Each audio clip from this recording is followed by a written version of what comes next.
بسم اللہ الرحمن الرحیم۔ آج ہم آپ کو سونے کے آداب بتائیں گے۔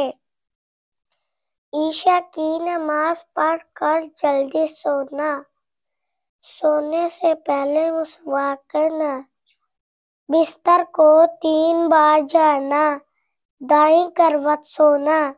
دائیں کروٹ سونے والے کو دل کی تکلیف نہیں ہوتی۔ دائیں ہاتھ کو دائیں گال کے نیچے رکھ کے سونا، آیت الکرسی پڑھ کے سونا، سورۃ الملک پڑھنا، سونے کی دعا پڑھنا، اللہم بسمک اموت و احیا، اے اللہ میں تیرے نام سے سوتا ہوں اور تیرے نام سے اٹھتا ہوں۔ صدق اللہ العظیم۔